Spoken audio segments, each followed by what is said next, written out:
speaker. Yeah. Boards all over the place. A lot going on. Really deceptive.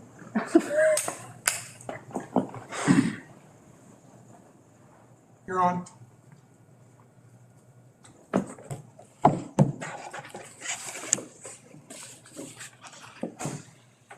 That must something about me, Randy. Yeah, well, it's not quite 5 yet, so we'll call to order when he walks in. It sounds like he was.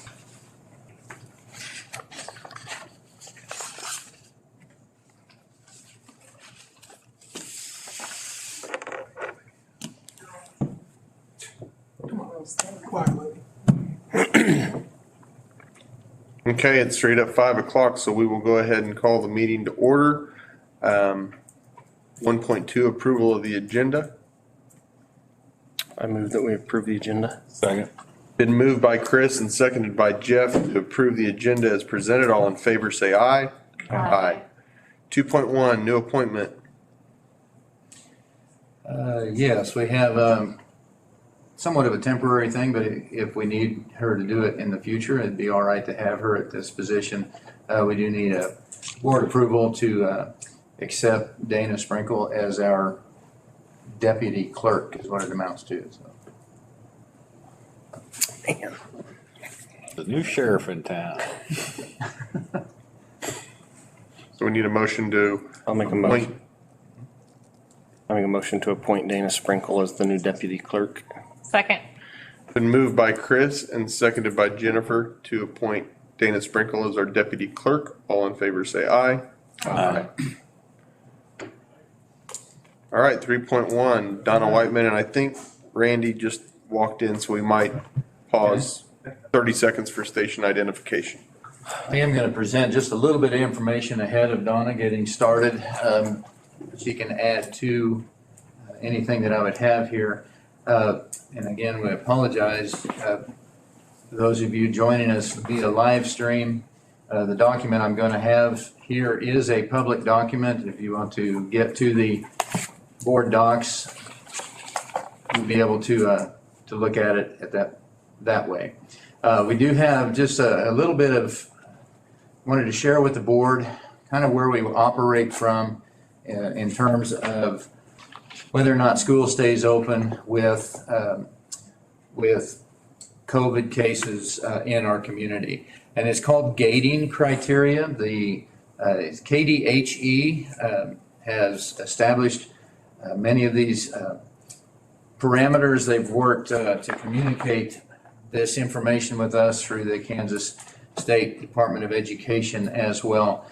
So you see there on the first slide, talking about the average daily attendance, and then you've got some community considerations with regard to COVID positivity. The average daily attendance, I was not able to collect this information with absolute surety for last year, but what we'll be doing as we evaluate our school situation is the kiddos that are absent, are we less than 3% above the baseline, and that baseline is last year's average daily attendance. So to give you a little bit of an idea, from the district's perspective, 9.3%, and then each of the buildings is very close to that same level, anywhere from the 9.1% to 91.1% to 96.2% range for our individual buildings.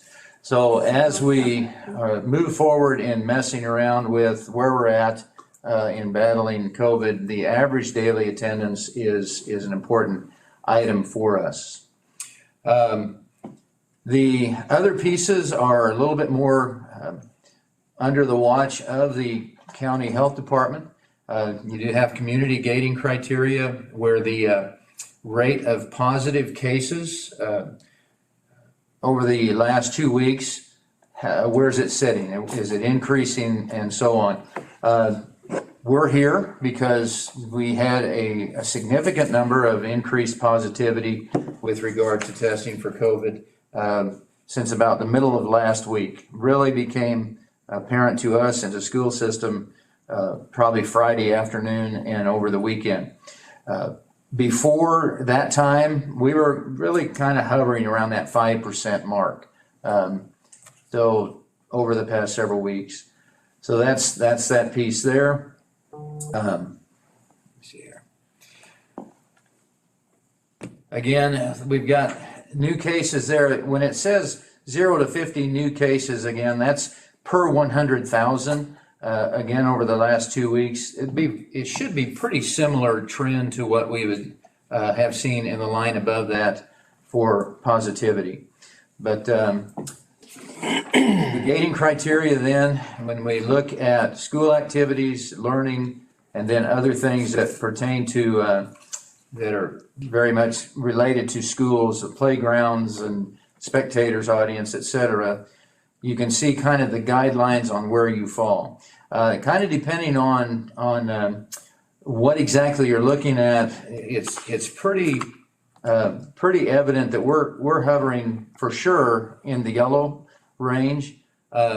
Having said that, we believe that the community at large, the increased positivity of COVID testing is really going to be approaching that red mark. So that's kind of where you end up having the discussions with the county health officer, and I have visited quite a little bit with Dr. Holmes over the weekend, and then again this morning as we're moving forward to make decisions at what's best interest for the health and safety of our kiddos and still provide an educational setting for our students. I've spent a lot of time over the last 5 or 6 months, ever since Dickinson County has put this together. They do have a piece that is all about Dickinson County and positive testing, how many people have been hospitalized, how many people have recovered, and then the death rate. And that's the next frame that you're seeing on there. We have had a little bit of an increase here recently in our younger people getting tested as positive on COVID. For the longest time, it was a 0, from 0 to 9, until probably 2 or 3 weeks ago. And then again, equally long time from the ages of 10 to 19. That thing was hovering around 6 2 or 3 weeks ago. So that's kind of an uptick that becomes something that we have to pay some attention to for obvious reasons. The hospitalizations, that's total hospitalizations since March. Yes, those are total numbers, yes. Now, some of that might be our hospital doesn't take a lot of COVID patients, I don't know. That'd be a question perhaps for the health department. One of the things that I've tried to watch is looking at the recovered numbers, subtracting that from the total positive. So you always kind of have I call it active cases, what's going on in Dickinson County. Generally speaking, as I've been doing that over the last several weeks, and nothing in a formal way, I haven't collected data and to show you all kinds of whatever I could show you on that. But generally speaking, that thing was running around 15, 16 live or active cases in Dickinson County. And we're sitting at around 25 as of last Friday afternoon. So that's a jump up from where we have been. Any other questions so far? Don't you love listening to me talk to this stuff? Are you able to see where I'm at? Great. And I do have Brandy here. She's our medical professional. She's able to explain things much better than I will. I won't take very long to explain it, mostly because I don't understand it very well. So we can move forward from there. The KDHE also has very interesting pages for data as well, kind of checking trends throughout the state. And so that's, you see the actual website there on that page, and then all kinds of things you can look at. I did spend a couple hours looking at this thing over the weekend, and you can. It's pretty easy to do it because it's pretty intense. But I'm going to zero in on the ones that mean the most to us here in school. We do have the 2-week positivity, and if you get down there to be slide 10, You want to see as much blue as possible on those blue dots. As long as you got a bunch of blue dots, you feel pretty good about where you're at. You can kind of see up until about June 28th, more blue dots than not. And that's just, again, that means they're not an alarming increase of issues. As we get out to that last row from Friday, we've got a 918 is where that would be at. You can see that 0 to 17 years, that is sitting at red. And so that has to get our attention. We have to pay attention to what's happening then in our county. As far as paying attention for that, this is a county information for, if needed. I'd visit with Brandy a little bit. She has a pretty direct line to the county health department and make sure that those dots aren't ours. I know if it's that kind of information, I know about that before I ever look it up on the website. But I have been looking at those dots a little bit and looking to making sure that we're at least, I call it staying in stride. We're not gaining, and as long as we're not gaining, that's not a bad thing at all.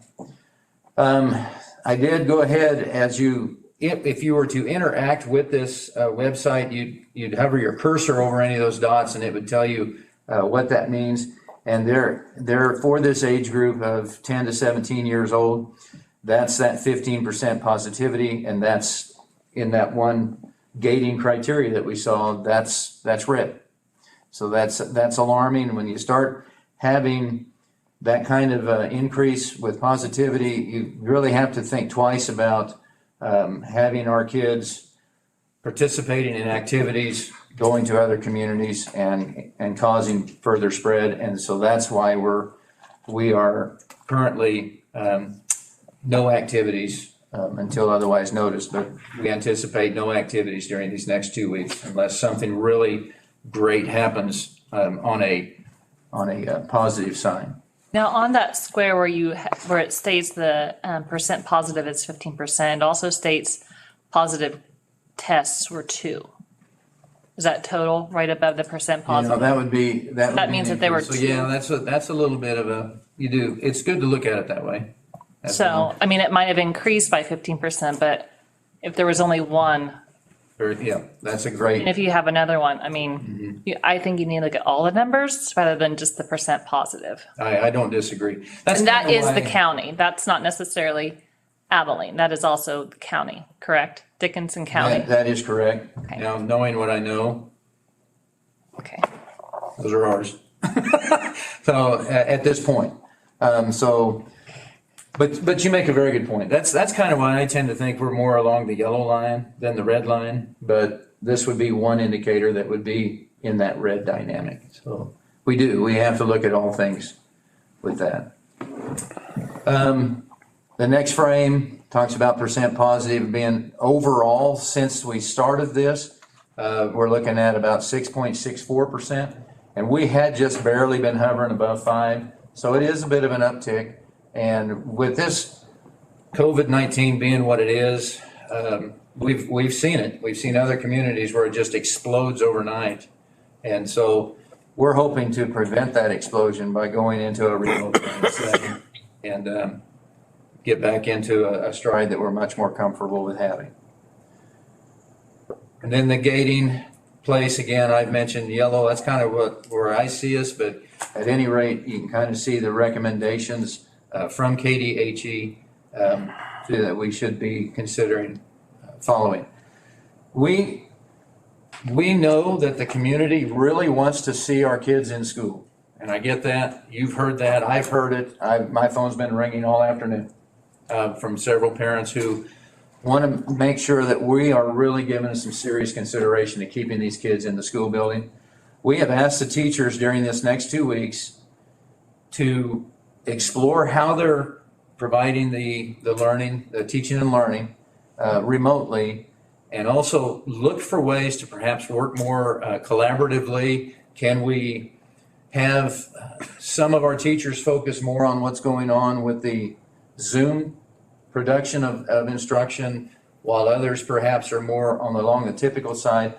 Quite frankly, our teachers are they're at their wits' end trying to be two places at once. By and large, we're hearing that a lot from our teachers. So be it right or wrong, going to 2 weeks of remote only allows them to at least focus on one format. And then during these 2 weeks, I'm going to try to have several conversations with our teacher leaders to see if they can find a way that would allow us to keep kids in the buildings for school. We know that this is awfully hard on families when they're not coming to school, because they have now daycare challenges and that kind of thing, regardless of the age. I wouldn't have wanted to leave my sophomore kids at home all day unattended when I was that age of a parent. So we get that, and we are really going to work very specifically to try to get our kids back into the classroom October 5th. Whether or not it's full scale, where we left off Friday, I don't know, but we need to get our kids back into the classroom. I think that's important. Okay? There's another piece there. Again, that per 1,000 or per 100,000 piece, we're at, as of Friday, well, let me see, that's not quite Friday, that was 9/12. So midweek last week, we were at 65. We'd like to see that be a lot lower. But that would be the new cases over the last couple weeks, up to 9/12. Any questions on that? That's the incidence. That's 65 out of 100,000, whereas Dickinson County only has 18,000. Right. So as of that time frame, it was actually 12. 12 cases, Right. that's correct. They try to put every county then on the same map, so to speak, Right. playing field. And there's a lot of red there. You don't want to be red. And we're not there, and we'd like to keep it that way. But we've got a couple counties that are red right next to us, so it's something that needs to be paid attention to. What are some of those counties doing? Say Cloud County. Is Concordia, are they in school right now? Are they, The Blues? yeah. Oh, yeah, they're all in school. They're- Yeah. I just didn't know if they were doing something different than what we were. Or They're different counties are doing slightly different things when it comes to quarantine stuff. When it comes to getting kids back in the classroom, there are differences from county to county. In visiting with Dr. Holmes, he would say that those differences exist because they're not following the guidelines that have been established by KDHE. Any other questions?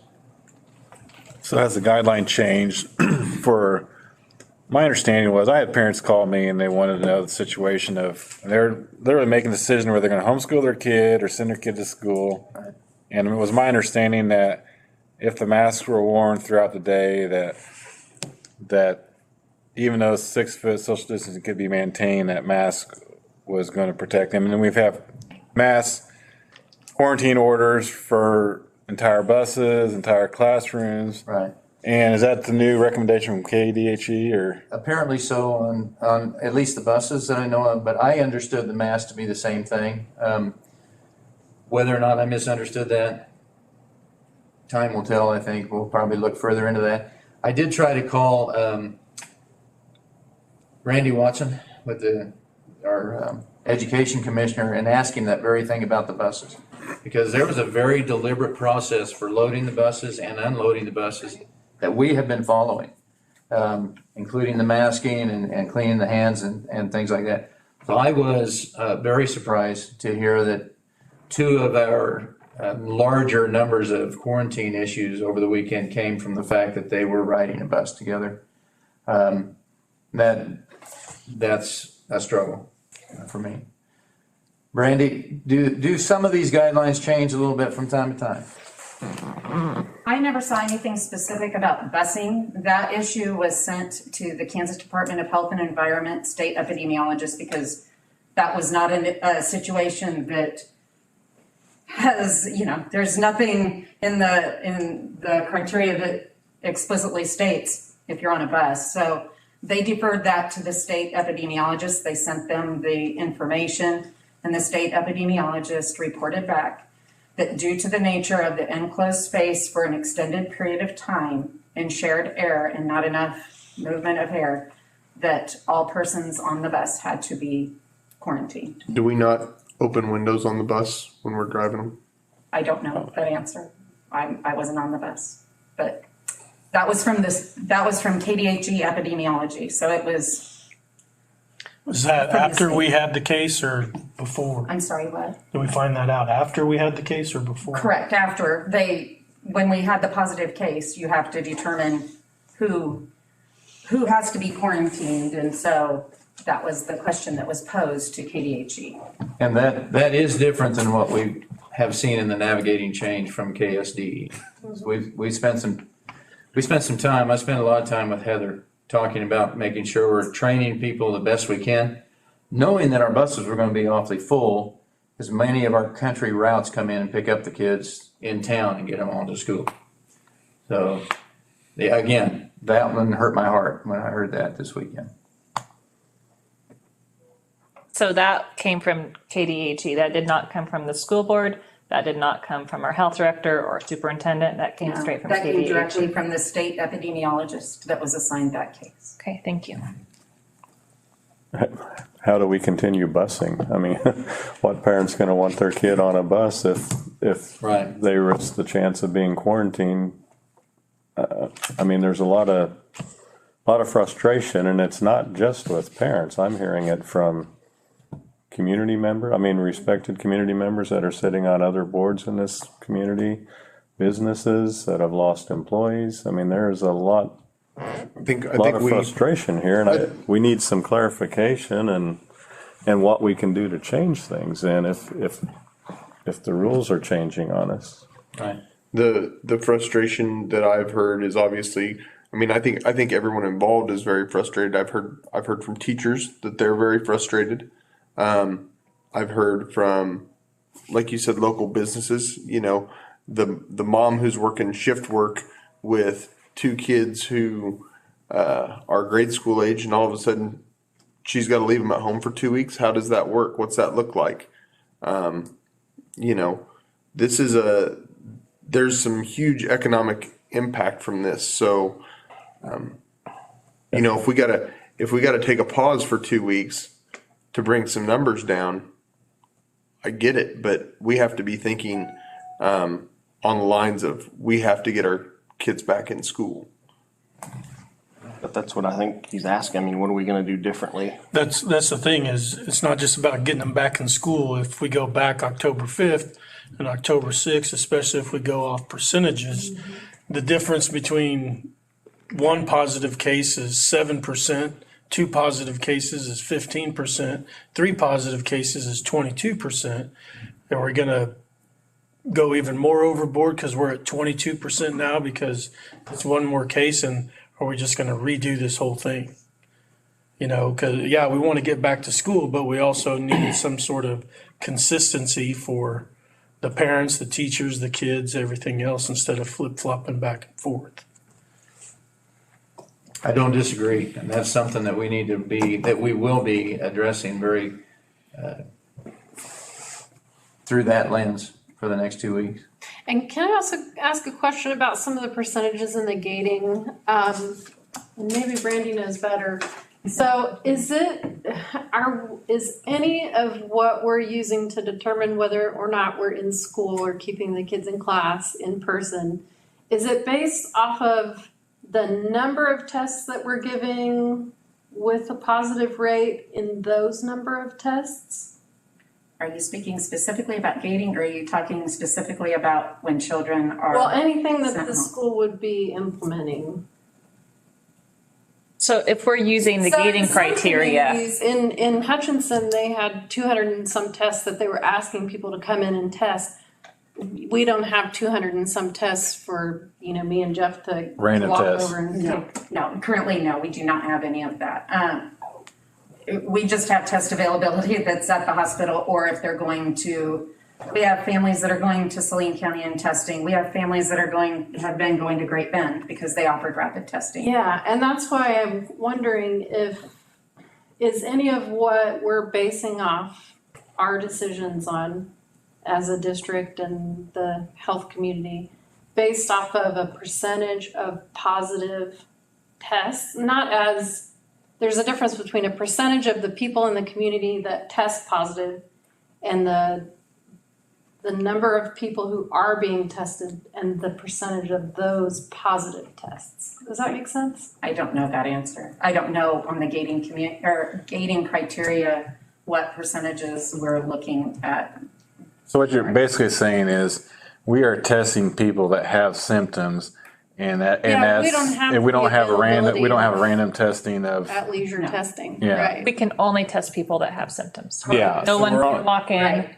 off So the we're street. not basing not any- currently, I believe that's in the process, but because of the limited number of tests available, they've limited it to those who have symptoms. So logically, if you only have symptoms and gonna get tested, it's more than likely you have it. Seems to be. It seems to be a higher percentage, I would think. Yes, I mean, yes. Yeah, that's the what whole, we're that's the whole asking. getting, that's what I've had struggled with this percentage is, it's not scientific at all, it's. that's why when I stated, you said 15%, I said, well, that 15% was only 2 cases. So you need, I mean, for me, it's numbers, not percentages, because I think percentages can be skewed to portray whatever you want to portray. It's not an accurate number. Sure. That's my opinion. Yeah, because there's no It's concept. difficult to compare. Yes. You don't know the comparison. Sure. Another thing that frustrates me is, we went into this in March and I was for everything because it's to flatten the curve. And, it seems that our healthcare professionals are overrun at the hospital, and, it seems to be that people are handling this virus so far, thankfully, fairly well. And so that is hard to weigh into this decision too, is because there's just not physical health, there's mental health that goes along with this. Yes. And Of not only our kids, but our professionals as well. yes, I mean, the people that we have working for us are, that's one thing that was pretty evident to me from the conversations that I've had, is that our teachers are struggling. To the max. Our staff is struggling. There's got to be, I would hope there would be some relief, and maybe having them focus on one thing for a couple weeks does that. But I still think having kids in the classroom, having that interaction with our students for a limited number of cases versus a percentage is a risk that I'm willing to take for the district. I think we give our student body options if parents are nervous about that as well, that they have the option to go remote or virtual. Well, it would be nice. I think the reason everybody's struggling, I know mine is I am naturally a rule follower. I was ready to put on the mask and listen to the experts. But as was stated earlier, when the rules constantly change, it makes people very uncomfortable about what's going to be asked of me next with no return or guarantee. So, personally, I'll speak for myself. So I have a student, and if she does everything right, she could be quarantined for being in a classroom with someone, even if she's worn her mask. And like Mr. Brown said, at some point, I think we were all under the impression that if everybody wore their mask, that student would be quarantined. And if you didn't have any symptoms, then you wouldn't be isolated. And so now here we are. And the other problem is that it happened like that. And so it feels like March today. It feels like March 10th or 12th or whatever day that was. Well, that evening we sat in here and had the discussion about plan of reopening and what we were going to do. That was a specific question of, if we have somebody test positive, we can't start quarantining everybody because we're gonna run out of kids, students, or kids, faculty, whatever, real fast. And that's exactly what happened. There was a case this summer with the sporting program, basketball, student tested positive. My son was in there and it was said they were both wearing masks, my child and this child. Monitor for symptoms and carry on as you have. And so my question is what changed between then and now? Thank you. I really want that because I think a lot of parents are wanting to know the answer to that. I'm happy to answer your question. I just don't know when I'm supposed to interject, so Go you for just it. asked. KDHE never said that the masks would cease someone being quarantined. The issue is if you are within 6 feet from someone else for an extended period of time, for 10 minutes or longer.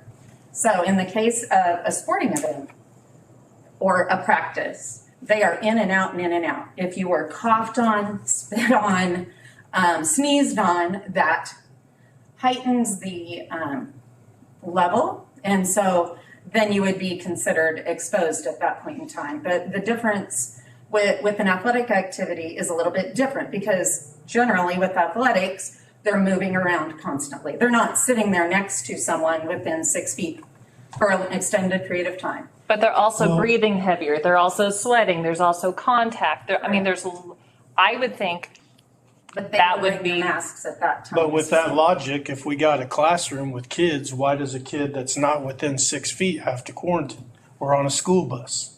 If it's 6 feet for an The extended period school of bus, time? I don't have an answer for. That was a state epidemiologist, so I don't have an answer for you So- on that. That's the state. so. My question is you're saying it's riskier for a kid to be sitting next to a kid in a classroom, doing their work, not running, not sweating, than it is to play basketball against someone. I just followed the guidelines. Well, that I mean, that's the question that parents are having, and that's the question that we need answered. So I understand you're not the one making that decision, so whoever is making that decision needs to answer that question. Well, and I mean, is it, I'm gonna ask Mr. Brown and Mrs. Sprinkle, is it a problem with our processes and procedures of something that we need to change? So do we need an 8-minute buzzer that every 8 minutes we move? And make sure that we get away from the next person that you're close to, because then we don't hit then we don't, and I know I'm being sarcastic when I say that, okay? I understand that's not realistic to think, but is there something that we are not doing that we should be doing to help curb some of the quarantine issues that we're having? Yeah, Brandy? The only way you can do that would be to get our students 6 feet apart, which is not feasibly possible within our classrooms. If I could get them 6 feet apart, I wouldn't have to contact trace at all. But we I have, have to tell you, it hurts my heart Yeah. to do this. I'm exhausted. I can't even explain to you. And there's no malice intended in any of it.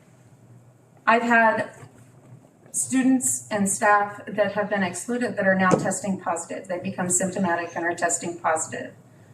So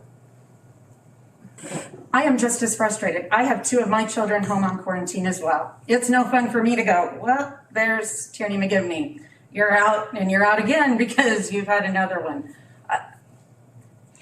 It's difficult. As far as the mask issue in athletics, they gave me the guidelines and they have determined if it's not a 10-minute interaction.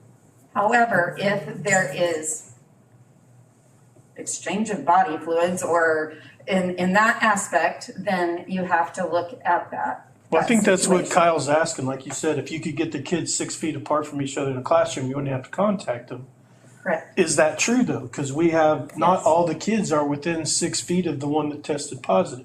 But yet- So even if you moved everybody 6 feet, Your classroom contacts are, I can't speak to the social contact part of that. no, I'm talking about the classroom. You The talked about in classroom the classroom. contacts come from us. We have to look at that. Classroom contacts Yeah, the ones in class were analyzed by how they were sitting. Correct. The bus is a different story, but we And don't. outside of that, they interview each particular, so I'm just gonna use my kid as an example, because it's easier to give a name and I can use my child, who's not positive right now, but, okay, so Tierney McGivney, say Tierney McGivney tests positive. I would take her name, I go find each one of her teachers, I have classroom seating charts for each one of those students. I walk to that classroom, I look and see how far apart each of those students are in that particular class, because every classroom is set up differently. Some classes they're able to do, some they aren't. And so with that, then that's how those are made. At that point in time, the health department is interviewing that student or staff member, depending on who it is, but we're talking about Tierney here. So they're interviewing Tierney and saying, Tierney, who have you hung out with for the last, they determine when she was positive, and then they have to go back 2 days, because you have 2 days of asymptomatic communicability prior to developing symptoms. So that is where all of that falls into. So they ask the student then gives information on who they think they've been in contact with. And from there, the health department is given our information, the health department takes that information, and then they make a determination based upon that, and they decide who needs to be. And then they tell you who in our building we're responsible to let know is quarantined? If they are at school, yes. They make contact with every parent or every positive. We do not give that information. We don't say, I wouldn't walk down to your son and say, hey, or I wouldn't call you and say your son has been identified as a positive case. The health department does that. After that contact is made, then those students are Excused. yeah, and a parent contact is made, because we don't want to send any child home without parent notification. You know, we aren't going to send them out. So do you, That's the process. so in this process from our end and or from the county's end, is there any due process in that? Do you ever have a conversation with the suspected close contact? Does anybody from the county ever have any contact with a suspected close contact? Because some of the phone calls that I'm receiving are, that's incorrect. They were not with said person or anything of that nature. I know you may not be able to speak for the county, but I don't know the answer to that. I truly don't. so basically you look at a seating chart, take a tape measure and say, that's 5.9 feet.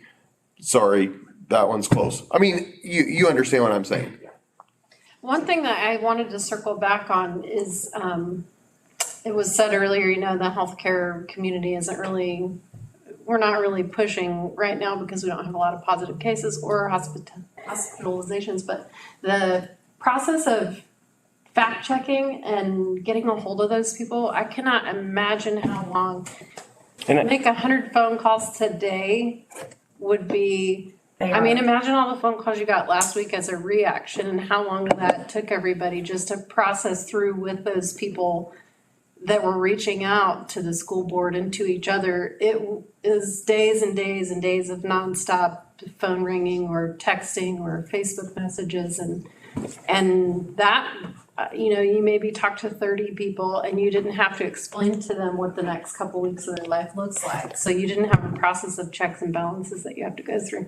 I think that if we continue with positive cases within the school, we're putting more pressure on our healthcare system, and whether that's not allowing them to see patients if our rates go up, or by taxing the people who would be doing other jobs, including regular immunizations, then they're spending their time working on contact tracing. They are swamped. I think, We have worked every night until 11 o'clock. I was on the phone last night with the nurse who was doing follow-ups.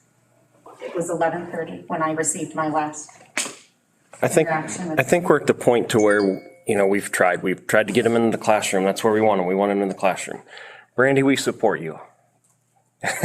You're doing good. And I know we're chewing you out when, You answering, because we're just asking the questions that we've gotten asked. And I'm happy I'm not- to answer. I'd rather answer. and I shouldn't say we're chewing you out. It's just that people come to us and, You know, our phones are, why can't they be in they class? tell me Why can't they be in school? So I think we're to the point now to where We're a tight-knit community. now we need to move forward and decide what we're going to do to prevent it instead of hashing and Well, wanting Right. all those different answers. I think we need to move forward away from all of Just this. know the, circle back to my question, is there anything in our processes, procedures, that we can get these kids 6 feet apart? Can we get rid of furniture in the room? Can we get rid of added stuff in the room? You've been in the room, so is there, if these kids have to work on their lap, on their iPad, you know, is there something we can do to alleviate her issues, make her less stressed, alleviate some of our staff's pressures and issues, get these kids 6 feet apart, so that way when the phone rings and says that, I'll use my kid, which he's not, Kyson Becker's positive, nobody's sitting within 6 feet of me anywhere. So it's him. So then we're taking the sick kid out, and the kids who are not sick are staying in school. I think that's, from what I've heard from every conversation that I've had, I think we all have the same goal, is to keep kids in school. That's where it's best for them. That's where it's best for teachers. Teachers are most comfortable when their kids are there, but they want healthy kids there. So is there a way that we can get our kids 6 feet apart, keep them in a mask, and get it to where we can have school? You know, and we've got 2 weeks to figure that out. but that's what I mean too, is I don't want a bunch of work where she does all that, checks Move it. the goalpost. We run into the school bus thing where we thought we're doing everything right, and then they're still out. You know what I mean? That's what I don't want. There's gotta be, we've gotta look, you know, we can't afford to say no to that. We have got to continue to look at other possibilities, whether that means, I know we've had different people offer their church building, offer their spaces to help us get to that goal that you're talking about. That's something that starts in earnest tomorrow administratively, is looking for the places. Goodness knows Brandy knows the rooms better than probably the teachers themselves. Where are the rooms that we have the biggest issue with? I mean, I have seen some of the rooms that had brought about the quarantine issues, and yeah, we've got to either change the space or we've got to change the dynamics of who's in the building. That's what that hybrid piece is all about that you've heard other districts doing. We have the very basics of a hybrid model put together and ready to flip. And that was part of our discussion today with our teaching staff and admin. Do we pull that off the shelf and go? Because it's there. I mean, it's, what we would be, what would be doing is actually having half the students come in each day. And there's districts that go, they do that, but they switch, instead of every other day or every 2 days, they switch AM, PM. When we asked the parent on that parent survey, was hybrid, I mean. It was where on there. but Where was that at? It was As- pretty general terms in terms of, I'm not sure. Yeah, I'm not sure that we had a great amount of understanding even what that would look like in our district. And we didn't go to a great bunch of depth on explaining what that looked like. How many of our classrooms can we open windows? I think that's one of the keys to this is air transfer, you know, making sure we have windows open on the bus. And there also obviously we have internal You classrooms. can't just say that though. We have to know if we're gonna be held. Well, and I know we point at Brandy, but because she's a healthcare professional, but we need to know from the person who's going to make that decision, Right. or people, or whatever.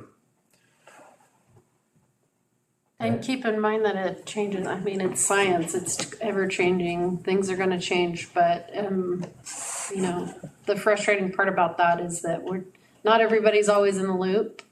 So even if you try to read KDHE's releases, if you're not in the medical field, sometimes it's, the wording is confusing and what you know this week is different next week, and it's tough. That's why I think the 6 feet apart seems like the most logical if we can accomplish that at all, because that's been the only thing that's really remained very constant. And I'll say this from our board reports, and this has been the comment that I've had with several patrons, is that I don't think it's a student issue. I think the students are doing what we're asking of them. Do you have certain kids that push the limits? Absolutely. But for the far and away vast majority, I think the kids are doing what they can to stay in school, you know, and it needs to be our responsibility to get them back there as quick as we can, if it's possible to do it and do it well. If something changes, hopefully there's communication enough to where we can understand that and change with it at the same time, instead of finding out, you know, after the fact. Agreed. Anything else on this general piece? I do have Donna Whiteman still waiting to speak in very general terms. Before she were to begin, our next agenda item was review of updated instructional plan. To be honest with you, we weren't sure exactly where we'd be landing in front of you today. Essentially, you've heard our instructional plan. It's the 2 weeks remote, and that's where we're at. And the lion's share of that, again, is because of it's just a perfect mix of the adults who have tested positive and those who are close contacts to those adults that we're just not able. Our transportation department has been hit in the gut with this. I don't have enough bus drivers to run the routes. So that's yet a whole nother piece that we need to look at in terms of some flexibility, I think. Could we contact those families and say, listen, we don't have a bus driver. Is there a way that you can get your kid to school?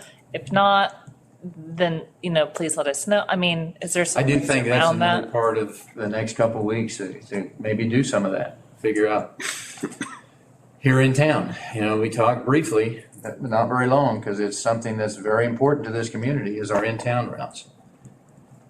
That's a big decision, I believe, to say perhaps we won't do that. Because we could spread them out very close to where the navigating change had outlined. But based on what I'm seeing this week, I've got to do some more study to even see if that's I a would possibility. not really be in favor of that, because our intersection around the schools are very dangerous, all of them. Yes. I would agree. be, They are. I would not be in favor. After the of issue we've had as this well. year, I think we need to,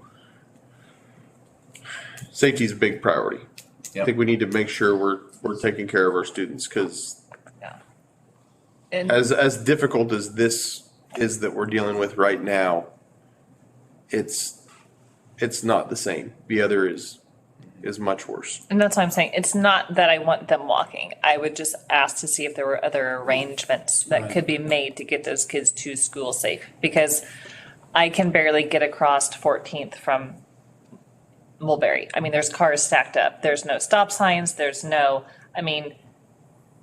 Community members are driving illegally, students are driving illegally, turning in front of each other. It's a major disaster. And to put kids into that mix would, Well, I don't disagree. and I know that our police department, they watch the school areas. I mean, they do a good job when it comes to that, but you know, it's hard to be everywhere at once. So Should we move in?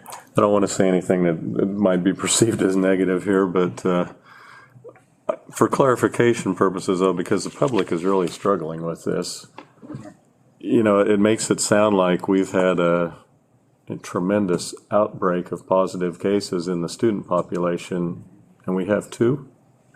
Is That was that, 2 students. It's still, it's growing now as we're testing, but 2 is what set off this chain of events here. actually, it was the 2 that we had in the middle of the week last week, and then 2 more late in the week that are still not on that charting piece. And I think that comes back to your percentage deal though, too, is, I mean, if we've got, 1,400 kids? And we've got 4 positives in the last week. I mean, we don't want to see any, but Well, we but know this is a zero hard. is unrealistic. I don't disagree with you, Randy. So before we go into executive session, I guess I'm asking you two, what's our time frame for updates? As we're moving forward, as we're looking at all different things. I mean, I think this is something that we have to communicate. I mean, we've got a target date out there right now, October 5th. We need to be in strong communication, getting everything out as much as we can of these are the steps we're taking, to get back in there. And that's part of what I was trying to say before too, is if just these few can turn this upside down, then the minute we get back in school, it will be right back there again. If it can be undone so easily by quarantines and stuff, so we have to figure out how we can stop that. And just for clarity, Brandy, on the classroom setting, if there's 20 people in a classroom, they're only 5 feet apart, scattered around the room. When that one kid tests positive, is it just those 4 within that 6 feet? It's not the whole 20 that are going to, Correct. because I think that's incorrectly been thrown out there that an entire classroom has been quarantined, and that's not the case, so, Not good. Okay, thank you. And it The doesn't one- matter if they're sitting in front or back or to the side, it's no matter where. It depends on the classroom. It just depends on how that classroom is set up. Some of them are set up so no, you wouldn't have to. Some are set up that you would, but generally, it's your bubble. Does the plexiglass? Okay. Does plexiglass The plexiglass, I don't know. We haven't had that issue at that level, so I don't know that answer. Okay. I did have Donna Whiteman ready to present some general information to the public. If she'd like to, Donna, do you have anything you'd like to add? No, other than your discussion tonight is pretty much the same discussion that I've had with boards across the state in the last, particularly the last 2 to 3 weeks. We've seen more actions by the county health. Remember, we've got, our business is education. As board members, you know the importance of students being in a classroom every day. While we can do remote learning, we learned from March to May that it's not the most effective. And the best way to educate a child is with a highly qualified teacher in a classroom in a school setting. That being said, our business is education, primary purpose. The goal, though, is now to protect the health and safety of all of our students and staff members. And the conversation is districts in the last 3 weeks have had to pivot very quickly. And usually we think of pivot as only on the basketball court, but now we're having to change very quickly. I had one district last weekend on Saturday with the county health closing down both the junior high and the middle, junior high and high school, and doing it very quickly. So just a review of the law, Kansas law, even before the COVID, we are mandatory reporters if we have reason to suspect anyone has a contagious disease. The law requires us to report. The law also says that we cannot allow anyone who's tested positive for a contagious disease to come onto our property. So we have our education model. Now we're dealing with the public health model. Their goal and mission at the state level, KDHE plus the local health departments are to protect the health and safety of students and employees and prevent, and it's a prevention. Their goal is to prevent the spread of a contagious disease. Now, while KDHE is the state department that operates and is involved with your local health, do note that the local health department, the local health officer, works and is appointed by the county commission and is paid by the county commission. So the county commission is responsible for the implementation and prevention of the contagious diseases at the county level. Our Kansas law, even before COVID, gave the local health officers wide authority to quarantine, close, because of a contagious disease. So they have very wide authority when it comes to preventing the contagious diseases. The only ones who have authority to override the county health officer is the county commission. So as you get concerns from the patrons and parents, and I think I've heard a great discussion of concerns because as parents with young children, we all want them to be in school, and particularly if you go to a hybrid model of remote learning, if parents are working, which most parents, both parents work, it makes it very, very difficult for them.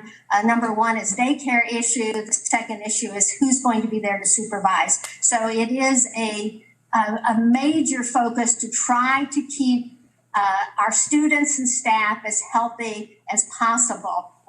But your local health officer has the authority under statute to quarantine, and the only due process is if there is a quarantine order, you can go to the district court and challenge that, and a district court judge can remove the quarantine. But again, it is a different model where we in education will do everything to keep a child in school, support that child in school, continue that learning.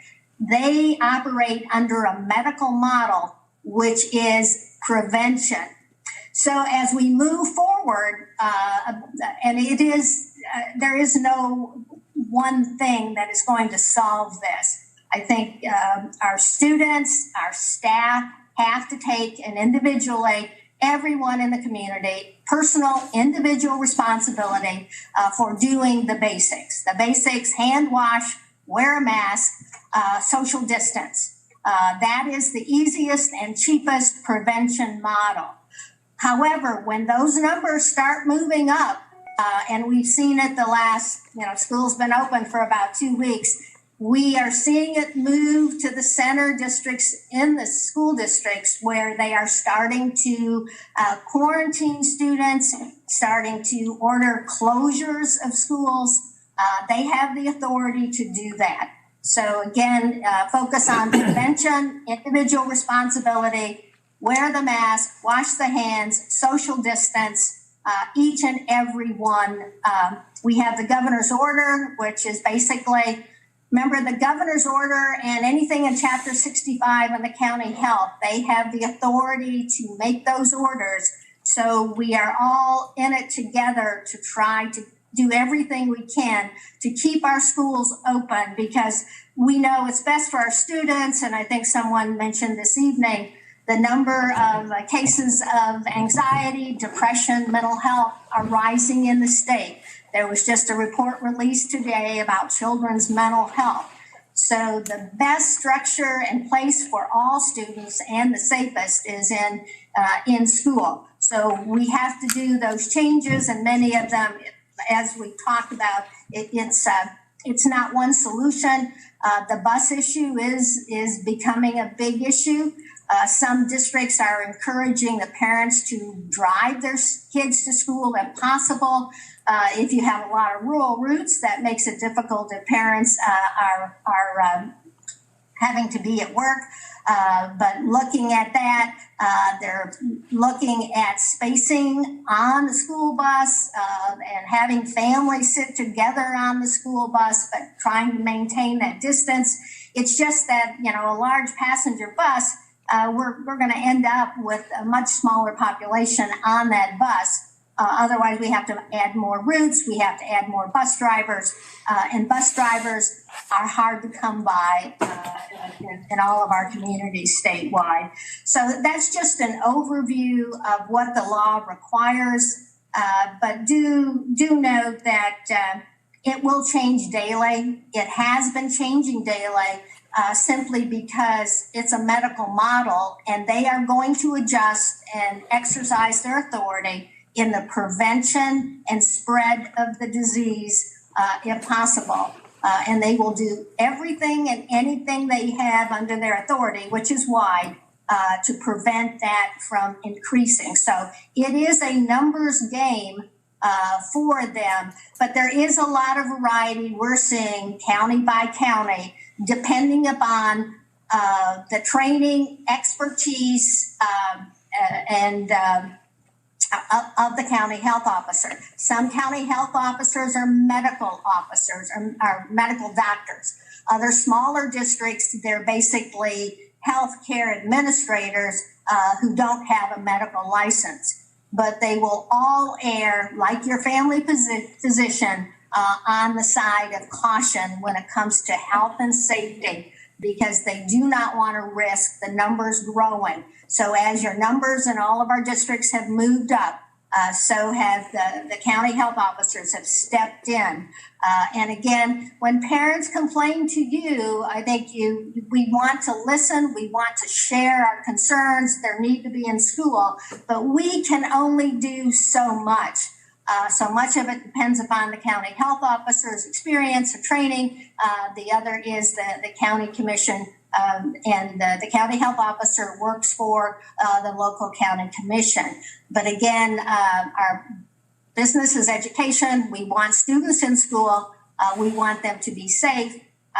We want to create those conditions to help make them safe. Some districts have already gone to the hybrid. They have students, one group of students comes in Monday, Tuesday, all students are off Wednesday, another group comes in Thursday, Friday. So that certainly your administration's looking at all options.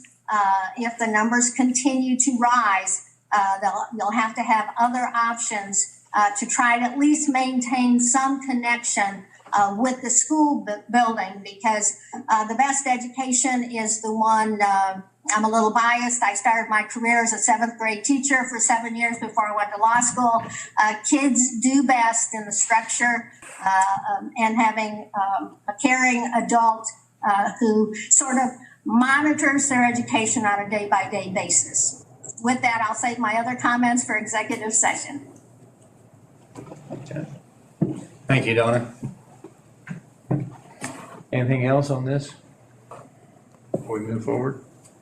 I just want to make sure as well that we're having the discussion, because the next step after all of this, with fingers crossed we get through COVID and get a vaccine, is mental health. I think for the teachers as well right now are probably pretty taxed.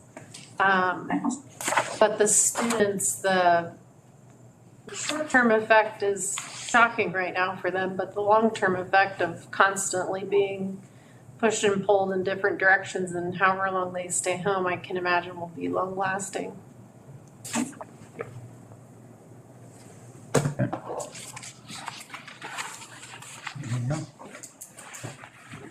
So executive session for attorney-client privilege, is that what we're going in for? That's where we're at now, yep. Oh, I don't have one in front of me, so 25 minutes, I think. I don't have it, so Jennifer's gonna. Mr. President, I move we go into executive session with Mr. Brown, Mrs. Sprinkle, and Ms. Donna Whiteman to discuss attorney-client privilege pursuant to the non-elected personnel exception under KOMA, and the open meeting will resume in the boardroom at 6:28, 25 minutes. 25 minutes? I'll second that. Been moved by Jennifer, seconded by Randy to go into executive session for attorney-client privilege under COMA. All in favor, say aye. Aye. Aye.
We're good? Yeah. Okay, well, we're back in open session. All right, Mr. President, I make a motion that we go into executive session once again, at this time for confidential student matters. And we invite in Ms. Sprinkle and Mr. Brown, and also Mrs. McGivney as a school nurse. Second. It's been moved by Randy. Excuse me, 10 minutes for 10 that. minutes.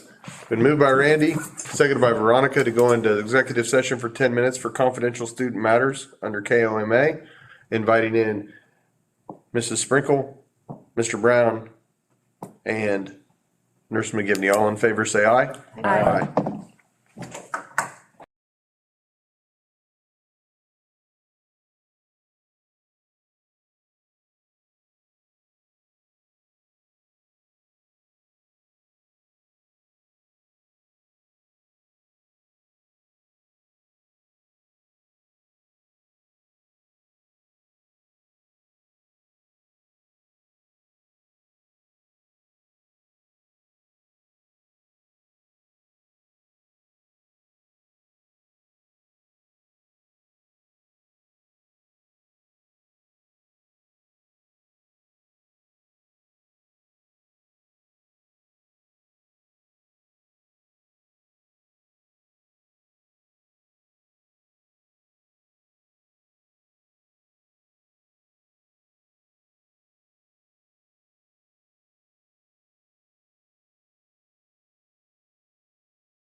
Go home, turn your phone off.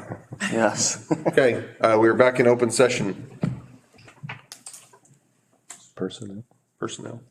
classified, non-classified. If you feel like. Does it matter? Yeah, I want to. Okay, Mr. President, I move that we go into executive session once again under Kansas Open Meetings Act pursuant to personnel.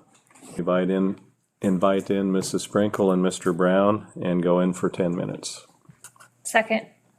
Moved by Randy, seconded by Jennifer to go in for 10 minutes under personnel, under KOMA. All in favor, say aye. Aye. Thanks, Mike.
Okay, well, we're back in open session.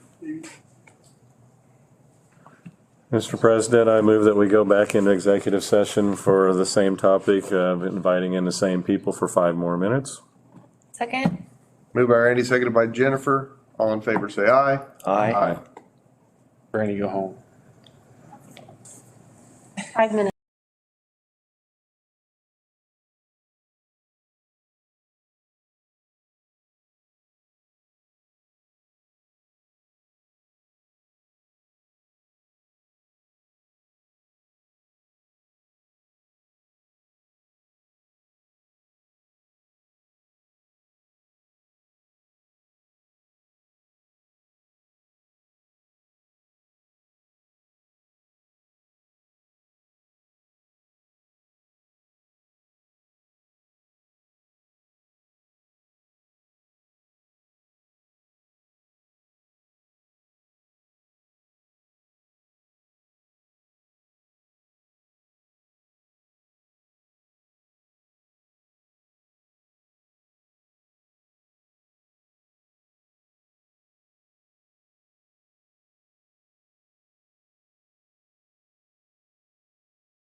Are we back in? We are back in open session.